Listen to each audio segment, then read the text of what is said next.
اس کے آس پاس ایک بہت بڑا دیو رہتا ہے، بہت بڑا دیو ہے، بہت خطرناک دیو ہے، اور وہ آپ لوگوں کو تکلیف دیتے ہیں کہ عرب کے سوداگروں کا ایک قافلہ بادبانی جہاز پر سوار ہو کر اسپین کے ساحل سے روانہ ہوا، اور اس میں کئی تاجر موجود تھے جن کا کام ہیرے جواہرات کا تھا۔ یہ ہیرے جواہرات کے تاجر تھے، ان کے بڑے بڑے کام تھے۔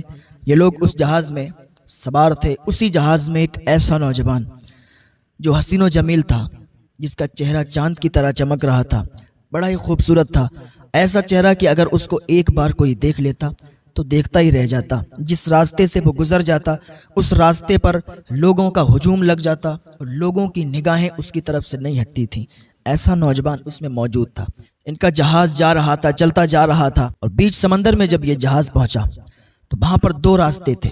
ایک راستہ تو وہ تھا کہ جس پر ان لوگوں کو جانا تھا، لیکن یہ لوگ دوسرے راستے پر کٹ گئے جس راستے پر ان کو نہیں کٹنا تھا، کیونکہ وہ راستہ ایسا تھا، وہ ایسی جگہ پر جانے والا راستہ تھا جہاں کوئی انسان نہیں جاتا تھا، بھی ادھر نہیں جاتا تھا، اس لیے کہ ادھر بھیانک جانور رہا کرتے تھے، ادھر بھیانک مچھلیاں اور سمندری کیڑے رہا کرتے تھے، ادھر کوئی بھی نہیں جاتا تھا۔ ان کا جہاز ادھر ہی کو کٹ گیا، اور وہ رات کا سناٹا تھا، بھیانک رات تھی، اور بھیانک جگہ میں ان کا وہ جہاز چلا گیا۔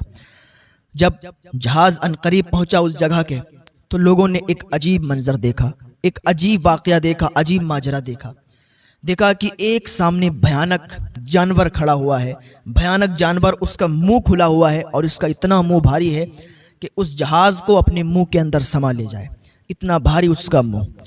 اس کی آنکھیں ایسی بڑی بڑی اور موٹی موٹی سرخ آنکھیں کہ ایسا لگتا ہے اس کی آنکھوں سے آگ نکل رہی ہے۔ ان کا جہاز جب ادھر کی طرف بڑھ رہا تھا تو جتنے لوگ جہاز میں بیٹھے ہوئے تھے سب نے دیکھا ان کی چیخ نکل گئی، اور بہت ہی تیز آواز میں یہ چیخ و پکار کرنے لگے، سمندر میں ان کی آوازیں گونجنے لگیں۔ جب وہ سامنے دیکھتے تو اور زیادہ ڈر جاتے، اور ان کا جہاز اس کے قریب جا رہا تھا، اس کے منہ کے پاس جا رہا تھا۔ یہ منظر دیکھ کر جہاز میں جو لوگ بیٹھے ہوئے تھے سب کے سب بے ہوش ہو گئے، سب بے ہوش ہو گئے اس نوجوان کو چھوڑ کر۔ وہ نوجوان تھا اللہ کا نیک بندہ تھا، اللہ کا ولی تھا۔ اس نوجوان نے بلند آواز سے اذان پڑھنا شروع کر دی۔ جیسے ہی اس نے اذان پڑھی آنکھوں کو بند کر لیا، ایسا محسوس ہو رہا تھا کہ اب اس جہاز کو یہ جانور نگل جائے گا، اس میں بیٹھے ہوئے بچے کو یہ نگل جائے گا، اور آج سب کی موت آنی ہے، ایسا محسوس ہو رہا تھا۔ اور وہ اذان پڑھتا رہا یہاں تک کہ اس کی ناک میں ایک بدبو محسوس ہوئی۔ جب اس کی ناک میں بدبو محسوس ہوئی تو اس کی دل کی دھڑکنیں تیز ہو گئیں کہ لگ رہا ہے اس جانور نے اس جہاز کو نگل لیا ہے، اس لیے یہ بدبو آ رہی ہے اس کے پیٹ کے اندر سے، اور ہم لوگ ابھی اس کے پیٹ میں داخل ہو گئے ہیں۔ ابھی یہ اذان پڑھ رہا تھا، اذان مکمل بھی نہیں ہو پائی تھی کہ وہ بدبو ختم ہوتی رہی۔ جیسی وہ بدبو ختم ہوئی اور ایسا اس کو لگا کہ جہاز ایک دم پیچھے کی طرف آ رہا ہے، جہاز پیچھے کی طرف بھاگتا ہوا جا رہا تھا۔ اس نے آنکھیں کھول دی، جب آنکھیں کھولی دیکھا کہ وہاں پر کوئی جانور نہیں تھا۔ اذان کی برکت سے وہ جانور ہلاک ہو گیا، اللہ تعالیٰ نے اسے تباہ کر دیا، اس کو ہلاک کر دیا، اور وہاں پر کوئی جانور نہیں، اور وہاں پر وہ جگہ بھی موجود نہیں جہاں پر یہ لوگ بھول کر بھٹک کر پہنچ گئے تھے۔ اب ان کا جہاز اپنے راستے پر آ چکا تھا۔ اس نوجوان، اس اللہ والے نے جو اذان پڑھی تھی، اذان کی برکت سے اللہ نے ان کو ایک بڑی تباہی سے بچا دیا، ان کو ہلاکت سے بچا دیا، ان سب کو محفوظ کر دیا۔ اس نوجوان نے جلدی جتنے لوگ اس میں بے ہوش ہو گئے تھے نا، سارے کے سارے بے ہوش تھے، سب کو اٹھا دیا، سب کو جگایا، پانی چھڑکا، ہوش میں لایا۔ جب سب ہوش میں آ گئے تو سب کو خوشخبری سنائی کہ الحمدللہ اللہ نے ہمیں ایک بڑی تباہی سے، بڑی ہلاکت سے محفوظ کر لیا ہے، ہم لوگ بچ گئے ہیں اور اپنے راستے پر آ گئے ہیں۔ ابھی یہ لوگ بہت ہی خوشیاں منا رہے تھے، بہت زیادہ خوش ہو گئے کہ ہم لوگ بچ گئے، بڑی تباہی سے ان لوگوں کو اپنا راستہ مل گیا۔ یہ اپنے راستے پر سفر جاری کر دیے۔ ان کا سفر یوں ہی چلتا رہا، 25 دنوں تک ان کا سفر یوں ہی سمندر میں یہ لوگ جاتے رہے۔ ان کا 25 دنوں کا سفر ہو چکا تھا، رات کا سمے تھا۔ پھر اچانک معلوم چلا کہ ایک تباہی آنے والی ہے، ایک طوفان آنے والا ہے، طوفان آنے کا اندیشہ ہے۔ جیسے ہی لوگوں کو معلوم چلا کہ طوفان آنے کا اندیشہ ہے، پھر وہی چیخ پکار شروع ہو، پھر آوازاری شروع ہو گئی، اور جہاز میں جتنے لوگ بیٹھے تھے پھر ان کا ڈرنا، چلانا، چیخنا شروع ہو گیا، خوف زدہ ہو گئے کہ اب کیا ہونے والا ہے۔ یہ لوگ اب انتظار کرنے لگے کہ وہ گھڑی بھی آنے والی ہے کہ یہ جہاز تہش نہش ہو جائے گا، ہم لوگ ہلاک و برباد ہو جائیں گے، ڈوب جائیں گے اس طوفان میں۔ یہاں تک کہ وہ گھڑی آ گئی، طوفان آ گیا اور ہوائیں محسوس ہونے لگیں، وہ خوفناک رات میں، خوفناک سناٹے میں، اور وہ خوفناک ہوائیں چلنے لگیں، یہاں تک کہ اتنی تیز طوفان آیا کہ طوفان نے کشتی کو تباہ و برباد کر دیا۔ دھجیاں اڑ گئیں کشتی کی، ٹوٹ گئے تختے کشتیوں کے، ٹوٹ گئے تختے جہاز کے، جہاز تہش نہش ہو گیا، لوگ سمندر میں ڈوب رہے تھے، یہاں تک کہ سارے کے سارے لوگ سمندر میں ڈوب کر ہلاک ہو گئے سوائے اس نوجوان کے۔ یہ اللہ کا نیک بندہ تھا، اس کی زبان پر ورد جاری تھا، اذانوں کی صدائیں جاری تھیں۔ یہ نوجوان بھی ڈوبنے لگا، ایک تختہ اس کو ملا، اس نے پکڑ لیا، ایک تختے کو دونوں ہاتھوں سے مضبوطی کے ساتھ پکڑ لیا اور اس کو پکڑے رہا، یہاں تک کہ اس کو یہ نہیں معلوم چل رہا تھا کہ ابھی یہ جا کدھر رہا ہے، کدھر جا رہا ہے، کون سے رخ پر جا رہا ہے۔ ہوائیں چل رہی تھیں، کبھی ادھر جاتا کبھی ادھر جاتا، ہواؤں کی موجوں میں، لہروں کی، سمندروں کی موجوں میں ادھر سے ادھر چلتا رہا، یہاں تک کہ صبح ہو گئی۔ صبح ہوئی تو اسے کنارہ دکھا، کنارے پر جیسے تیسے پہنچا اور سوکھے میں چلا گیا۔ جیسے ہی کنارے پر پہنچا تو اسے بہت خوشی محسوس ہوئی کہ اللہ نے ایک نئی زندگی عطا کی ہے، ہم کو جان ہماری نئی گئی، ہمیں نئی زندگی مل گئی، اللہ کا شکر ادا کرنے لگا۔ اور اس کے اندر اب تاب نہیں باقی تھی، اس کے اندر بھی اتنی طاقت باقی نہیں تھی کہ آگے وہاں سے اٹھ کے جاتا۔ سورج کی کرنیں دکھنے لگی تھیں، سورج چمکنے لگا تھا، اجالا ہونے لگا تھا۔ اب یہ پوری رات سمندر میں رہا تھا تو اس کے پاؤں ہاتھ سب سل ہو گئے تھے، اس کا خون رک گیا تھا، جم گیا تھا۔ تو آدھا دن تو یہ اپنے ہاتھ اور پاؤں کو سیکتا رہا، آدھے دن کے بعد یہ اٹھا اور چل دیا، چلتا رہا یہاں تک کہ جنگل شروع ہو گیا، جنگل میں پہنچ گیا۔ جب جنگل میں پہنچا نا تو اتنی دور نکل گیا، کافی دور نکل گیا، بھوک بہت تیزی کے ساتھ لگی تھی، چلنے کی اب تاب باقی نہیں رہی تھی۔ اب جنگل میں کہیں روٹی سالن تو موجود نہیں ہے، جنگل میں پھل ہی مل سکتے ہیں، لیکن پھل بھی کہاں ملیں، تلاش کرتا رہا کہ کوئی پھل ہی مل جائے، کھا لیں کھا لیں، کوئی پھل اسے نہیں دکھا، کوئی پھل نہیں دکھا۔ جا کے ایک درخت کے نیچے بیٹھ گیا، جیسے درخت کے نیچے بیٹھا دیکھا سامنے ایک درخت ہے، اس پر پھل لگے ہوئے ہیں سیب کی طرح۔ جیسے ہی دیکھا کہ سیب کی طرح پھل لگے ہوئے ہیں تو اس نے سوچا شاید یہ جنگلی سیب ہے، گیا اس درخت کے پاس، اس کی شاخیں نیچے تھیں، اس کی ڈالیں نیچے تھیں، اس نے وہ توڑا اور کھانے لگا، یہاں تک کہ پیٹ بھر کے وہ پھل کھا لیے۔ جیسے پیٹ بھر کے وہ پھل کھائے نا اس کو چکر آنے لگا، جب چکر آنے لگا تو گر گیا، گرا بے ہوش ہو گیا۔ اب جنگل میں ایسا ہوتا نا، پہلے زمانے میں حکمہ حضرات ہوتے تھے، وہ جڑی بوٹی تلاش کرنے کے لیے جنگلوں میں نکل جایا کرتے تھے، جنگلوں میں نکلتے تھے، وہ پتوں میں جڑی بوٹی ڈھونڈا کرتے تھے، وہ گھاس وغیرہ میں جڑی بوٹی ڈھونڈا کرتے تھے، دوائیں نکال لیا کرتے تھے۔ تو وہ ان کا ایک گروہ آیا ہوا تھا، ایک ٹیم ان کی گھوم رہی تھی، ٹیم کا ایک بندہ اس درخت کے پاس آیا جس میں وہ جنگلی سیب کی طرح پھل لگا ہوا تھا۔ وہ توڑنے کے لیے جیسے اس نے ہاتھ بڑھایا، دیکھا اسی جگہ پر ایک لاش پڑی ہوئی ہے۔ جب اس نے لاش دیکھی اس کی چیخ نکل گئی۔ ٹیم کے اور لوگوں نے پوچھا کیا بات ہے، کیوں چیخ ماری، کیا کوئی جانور دکھ گیا ہے، کسی جانور نے حملہ کر دیا ہے؟ اس نے ادھر سے چلا کے کہا، تو اس نے کہا نہیں کوئی جانور نہیں دکھا، ہمیں یہاں پر ایک لاش دکھ رہی ہے، یہاں پر ایک لاش موجود ہے۔ جو ٹیم کا سردار تھا، جو ہیڈ تھا، جو رئیس تھا، دوڑتا ہوا آیا۔ وہ حکیم بڑا اچھا تھا کیونکہ وہ حکیموں کا سردار تھا، استاذ الحکمہ تھا، وہ اس نے کئی حکیموں کو درس دیا تھا، کئی حکیموں کو حکمت سکھائی تھی اور اس کا تجربہ بڑا اچھا تھا۔ اس نے اس کی آنکھیں اٹھائیں، اٹھا کے دیکھی، ناخن دیکھ کے، نبض دیکھی، کہ ابھی اس میں جان باقی ہے، ابھی یہ مرا نہیں ہے، ابھی اس کی موت نہیں آئی ہے، ابھی اس کے اندر جان باقی ہے۔ اس نے جلدی سے اپنے جھولے سے کچھ نکالا، اس کی ناک میں لگایا، اس کی سانسیں چلنے لگیں۔ پھر کوئی چیز نکالی اور اس کو پتی جیسی چیز تھی، اس کو ہاتھوں میں مسلا اور 2 بوند اس کے گلے میں ٹپکا دی۔ جیسے اس کے گلے میں وہ بوند گئی نا تو اٹھ کے بیٹھ گیا اور کچھ بولنا ہی چاہ رہا تھا، حکیم نے منع کر دیا کہ ابھی مت بولیے، ابھی آپ اس لائق نہیں ہیں، اس قابل نہیں ہیں کہ آپ کچھ بولیں۔ اپنے جھولے سے اس نے ایک بوتل نکالی، اس میں ایک شربت تھا، وہ دوا تھی، وہ شربت کا یہ پی جاؤ۔ اس نوجوان نے جیسے ہی وہ شربت پیا اس کے جسم میں بجلی سی محسوس ہوئی، اس سے پہلے جیسی طاقت محسوس ہونے لگی۔ اب یہ اٹھ کے کھڑا ہو گیا اور اپنا سارا واقعہ بتا دیا۔ وہ لوگ بہت ہی حیرت زدہ ہو گئے کہ ایسا اس نوجوان کے ساتھ واقعہ پیش آیا۔ حکیم صاحب کہنے لگے کہ آپ اب یہاں سے کیسے جائیں گے، نہ تو کوئی قافلہ ہے نہ تو کوئی جہاز ہے، آپ ایسا کریں، وہ دور ہمارا ایک جزیرہ ہے، جزیرے پہ ہم لوگ رہتے ہیں، آپ ایسا کریں ہمارے ساتھ ہمارے مہمان بن کے چلیں، ہمارے ساتھ 1-2 مہینہ رہیں، ہم آپ کی دوا کریں گے، آپ کو اچھا کر دیں گے، آپ تندرست ہو جائیں گے۔ اسپین سے قافلے آتے رہتے ہیں، جہاز آتے رہتے ہیں، ہم کسی بھی قافلے کے ساتھ آپ کو روانہ کر دیں گے، آپ اپنے گھر آرام سے چلے جائیے گا۔ وہ راضی ہو گیا۔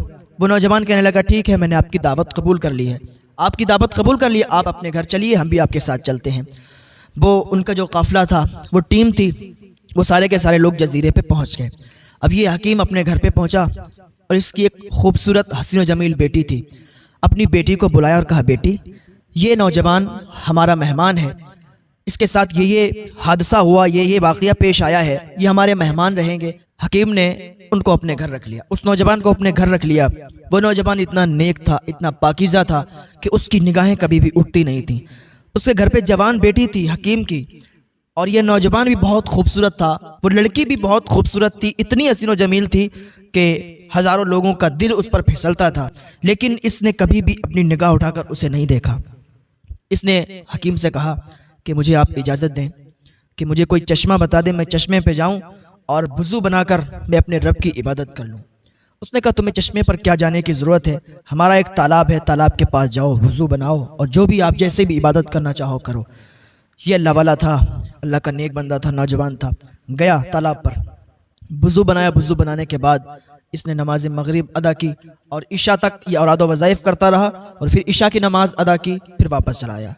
ادھر اس نے بستر لگا دیا تھا، آیا اور آرام سے سو گیا، ایک نیند لی اور تھوڑا سا سونے کے بعد پھر واپس چلا گیا، تہجد کی نماز ادا کرنے لگا، پوری رات اللہ کی عبادت کرتا رہا، اوراد و وظائف کرتا رہا۔ حکیم کی جو بیٹی تھی چپکے چپکے اسے دیکھا کرتی تھی کہ آخر کر کیا رہا ہے، ایک نئی چیز، ایک نئی بات کر رہا ہے جو ابھی تک ان لوگوں نے دیکھی نہیں تھی، کیونکہ ان کا دین کوئی اور تھا اور یہ مسلمان تھا، اللہ کی عبادت کرنے والا تھا۔ یہ تہجد کی نماز ادا کرنے کے بعد، اوراد و وظائف پڑھنے کے بعد، فجر کی نماز سے فراغت کرنے کے بعد پھر واپس چلا گیا۔ تو اسی طریقے سے یہ روز ایسا ہی کرتا، اور وہ حکیم کی بیٹی روز دیکھا کرتی تھی۔ ایک دن وہ نماز پڑھ رہا تھا کہ اس کے کانوں میں رونے، چیخنے، بلکنے کی آوازیں آنے لگیں۔ دوڑتا ہوا، بھاگتا ہوا نماز سے فراغت کرنے کے بعد گیا۔ حکیم بھی رو رہا تھا، حکیم کی بیٹی بھی رو رہی تھی، اس کی ماں بھی رو رہی تھی، اس کا پورا گھر رو رہا تھا، بڑی تیزی کے ساتھ رو رہے تھے، سسکیاں بھر بھر کے رو رہے تھے۔ اس نے پوچھا، یا اللہ، یہ ایسا کیا حادثہ ان کے ساتھ ہو گیا ہے، ایسی کون سی بات ہو گئی ہے کہ یہ سارے کے سارے لوگ رو رہے ہیں؟ کوئی بات تو معلوم نہیں چل رہی ہے، ابھی تو کچھ نہیں تھا، ابھی یہ کیوں رونے لگے؟ حکیم کا ہاتھ پکڑا، کنارے پر لے گئے۔ حکیم صاحب، کیا بات ہے، کیوں رو رہے ہو آپ لوگ، اور اتنی تیزی کے ساتھ کیا کوئی بات ہو گئی؟ آپ مجھے بتا سکتے ہیں؟ حکیم نے کہا، میں آپ کو کیا بتاؤں، میں ابھی آپ کو بتانے کے لائق نہیں ہوں، میرے آنسو نہیں تھم رہے ہیں، میں کیسے آپ کو بتاؤں؟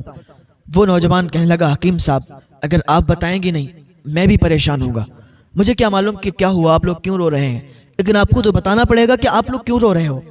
حکیم اس کو باہر لے گئے، لے جانے کے بعد کہا، سنو، ہمارا یہ جزیرہ ہے نا، اس پہ بڑی مصیبتیں آتی ہیں، اور جب کوئی مصیبت آتی ہے نا، کوئی طوفان آتا ہے، کوئی بھوچال آتا ہے، تو بہت سے لوگ مر جاتے ہیں، بہت سے لوگ بے گھر ہو جاتے ہیں، گھر تباہ ہو جاتے ہیں۔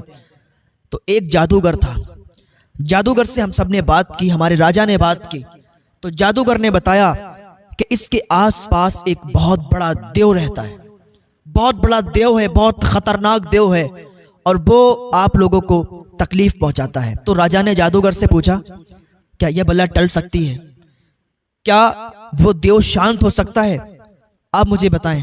تو جادوگر نے کہا، ہاں، وہ ایک چیز سے شانت ہو سکتا ہے، ایک چیز سے وہ اطمینان حاصل کر سکتا ہے اور آپ لوگوں کو تکلیف نہیں پہنچائے گا۔ جادوگر نے اتنا کہا تو راجا نے کہا، بتاؤ۔ تو جادوگر نے کہا، وعدہ کرو، اگر تم وعدہ کرو گے تو میں آپ کو بتاؤں گا۔ جادوگر نے کہا، اس جزیرے کے چاروں طرف 40 مندر بنوا دو، اور وہ مندر بنوانے کے بعد ہر 4 مہینے کے بعد نئی دوشیزہ کو تیار کرو، اس کو دلہن کی طرح سجاؤ اور مندر کے اندر چھوڑ دو، وہ دیو اس کی بھیٹ لے لے گا، تم لوگ نئی دوشیزہ کو تیار کرو گے، اسے دلہن کے کپڑے پہناؤ گے، جب مندر کے اندر بھیجو گے تو اس کی بھیٹ ہو جائے گی، اور اس کو وہ دیو مار ڈالے گا اور وہ شانت ہو جائے گا، شانتی حاصل کر لے گا۔ راجا نے یہ وعدہ کر لیا، اس سے کہا، ٹھیک ہے، ایسا ہم لوگ کریں گے۔ اگر کسی ایک دوشیزہ کی جان جاتی ہے، ایک لڑکی کی جان جاتی ہے، تو اس سے تمام جانوں کو حفاظت ملے گی، تمام جانیں محفوظ رہیں گی۔ اتنا کہہ کے وہ حکیم پھر رونے لگا اور دہاڑے مار کے رونے لگا۔ نوجوان کہنے لگا، حکیم صاحب، اس میں میرے سوال کا کوئی جواب نہیں ہے، میں نے آپ سے یہ پوچھا کہ آپ لوگ رو کیوں رہے ہو، آپ لوگ کیوں آہوزاری کر رہے ہو؟ وہ حکیم صاحب کہتے، میں کیا بتاؤں، میری زبان سے وہ الفاظ ہی نہیں نکل رہے ہیں، میں بتا تو رہا ہوں، ہر 4 مہینے میں ایک نئی دوشیزہ کو پیش کیا جاتا ہے، اور آج ہم لوگ اس لیے رو رہے ہیں ہماری جو پھول جیسی لڑکی ہے، ہماری جو پھول جیسی لڑکی جس کو ہم نے بڑے پیار سے بڑے نازوں سے پالا ہے، اس حسین و جمیل لڑکی کو آج تیار کیا جائے گا، اس کو آج اسی دیو کے پاس بھیجا جائے گا جس نے ہم نے اپنے نازوں سے پالا ہے، پھولوں کی طرح رکھا ہے۔ اس لڑکی کو اس دیو کے حوالے کر دیا جائے گا،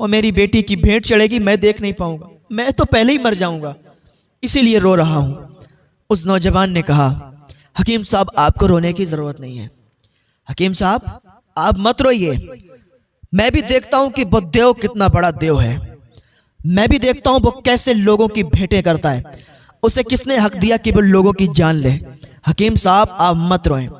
حکیم ایک گھڑی کے لیے تو اطمینان کے ساتھ بیٹھ گئے، کہنے لگے تم کیا کرو گے؟ وہ نوجوان کہنے لگا میں یہ کروں گا کہ آپ اپنی بیٹی کو وہاں مت بھیجنا، آپ اپنی بیٹی کو کہیں دور چھپا دو، جو دلہن کے کپڑے ہوں گے نا اور جو ڈولی ہوگی، دلہن کے کپڑے میں پہنوں گا اور اسی ڈولی میں میں بیٹھوں گا، لوگوں کو معلوم چلے گا کہ آپ کی لڑکی جا رہی ہے، لیکن وہ آپ کی لڑکی نہیں ہوگی، میں جاؤں گا اس دیو سے ملنے کے لیے، میں دیکھوں گا وہ دیو میرا کیا کرتا ہے۔ حکیم صاحب نے کہا نہیں نہیں، آپ ہمارے مہمان ہیں، ہم آپ کے خون سے اپنے ہاتھوں کو نہیں رنگ سکتے، ہم اپنے مہمان کے خون سے اپنے ہاتھوں کو نہیں رنگ سکتے، اگر کل لوگوں کو معلوم چلے گا تو لوگ مجھے تانا ماریں گے کہ تم نے اپنے مہمان کو اس دیو کے حوالے کر دیا، اس دیو نے اس کو مار ڈالا، تو آپ کا خون میرے سر ہو جائے گا، میں آپ کو نہیں جانے دوں گا۔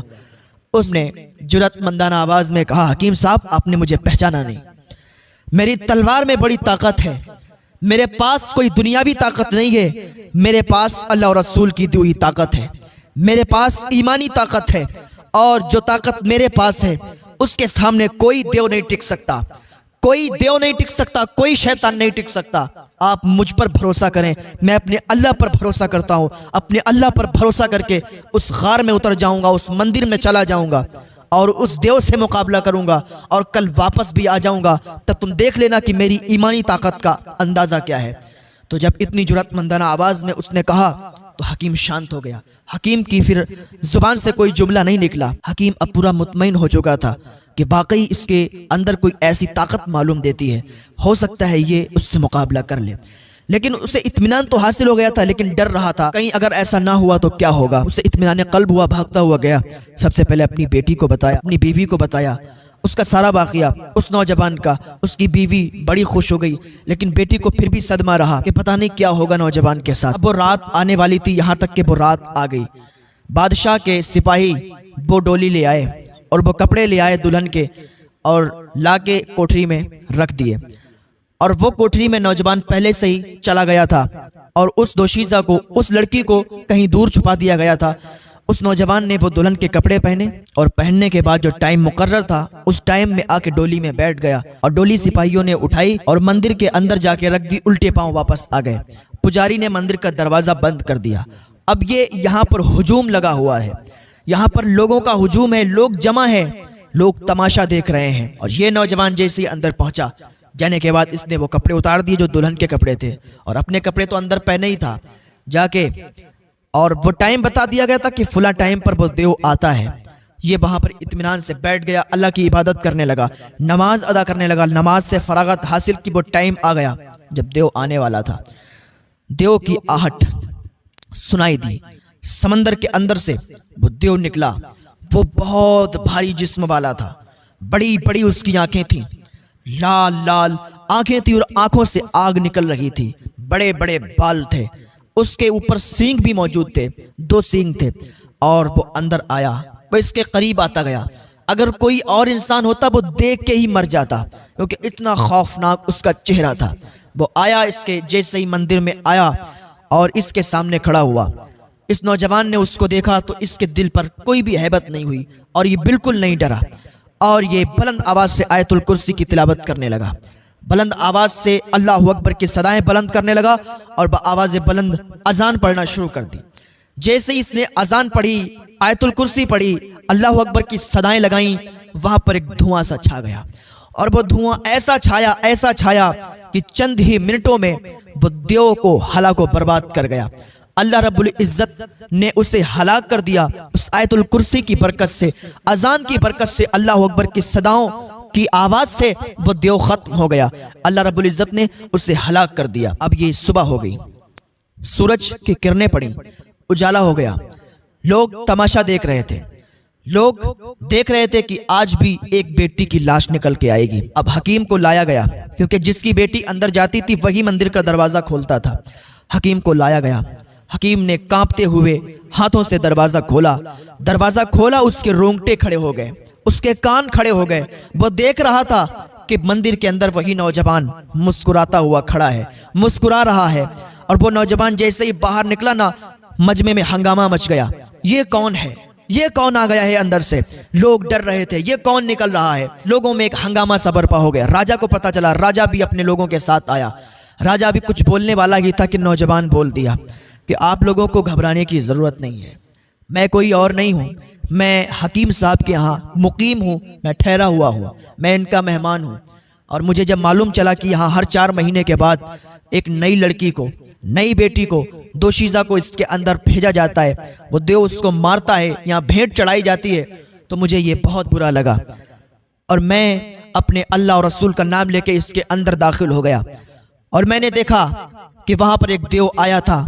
میں نے سوچا کہ دیکھتے ہیں اس دیو میں کتنی طاقت ہے، اس دیو میں طاقت ہے یا میری ایمانی طاقت زیادہ ہے۔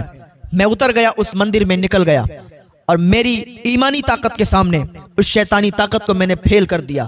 میری ایمانی طاقت کے سامنے وہ شیطانی طاقت پھیل ہو گئی، اور وہ دیو جان سے گیا، وہ دیو تباہ و برباد ہو گیا، ہلاک ہو گیا، اب وہ کبھی دیو نہیں آئے گا۔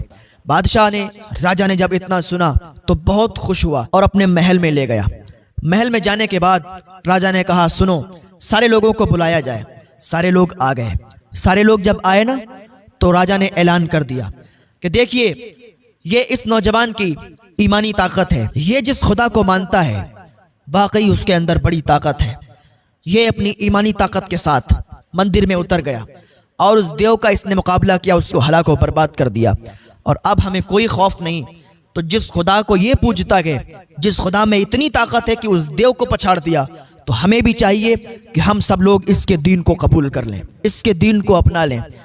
تو ایک انسان کھڑا ہوا، کہا، راجا جی، میری حقیرانہ بات ہے، اگر آپ قبول کر لیں۔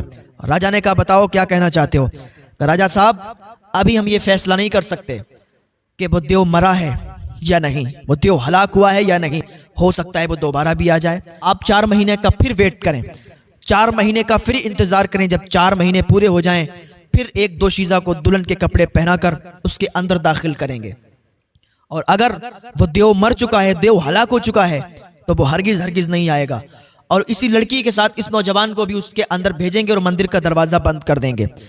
نوجوان کھڑا ہوا، بات کاٹتے ہوئے کہا کہ سنو، لڑکی تو اندر جائے گی، لیکن میرا دین اس کی اجازت نہیں دیتا ہے کہ میں کسی لڑکی کے ساتھ اندر جاؤں۔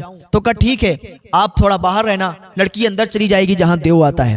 اس بات پہ سب متفق ہو گئے۔ راجا نے بھی کہا ٹھیک، یہ بات صحیح کہہ رہے ہیں کہ 4 مہینے کا ہم انتظار اور دیکھیں، ہو سکتا ہے وہ دیو ابھی زندہ ہو۔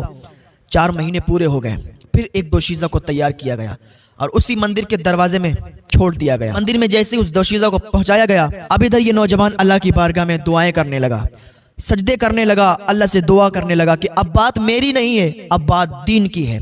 یہ دعائیں کرتا رہا، ادھر وہ دیو کے آنے کا ٹائم آ گیا، اس نے اپنے سر کو سجدے میں رکھ لیا، اللہ کی بارگاہ میں دعا کرتا رہا، نمازیں ادا کرتا رہا، عبادت کرتا رہا اللہ کی۔ وہ دیو کے آنے کا ٹائم ہو گیا، آدھی رات گزر گئی لیکن دیو نہیں آیا، یہاں تک کہ صبح سورج کی کرنیں پڑنے لگیں، سورج نکل آیا، اجالا پھیل گیا، لیکن وہ دیو نہیں آیا۔ ادھر پوری رات یہ لوگ جاگتے رہے کہ ہو سکتا ہے وہ دیو ابھی زندہ ہو سکتا ہے وہ دیو آئے، لیکن دیو کا کہیں اتا پتہ جاتا نہیں تھا، کیونکہ دیو ہلاک ہو چکا تھا۔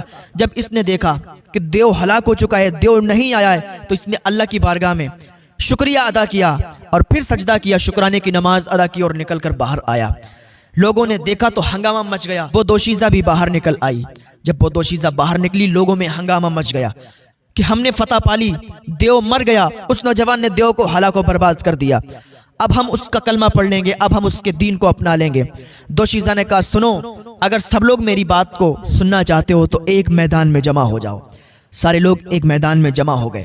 جب ایک میدان میں جمع ہوئے تو اس دوشیزہ نے، اس لڑکی نے کہا سنو، جب ہم اندر گئے تھے، جانے کے بعد ہم نے دیکھا تھا جب دیو کے آنے کا ٹائم ہوا تھا ہم بہت ڈر رہے تھے وہ دیو آئے گا اور مجھے مار ڈالے گا، لیکن کوئی دیو نہیں آیا۔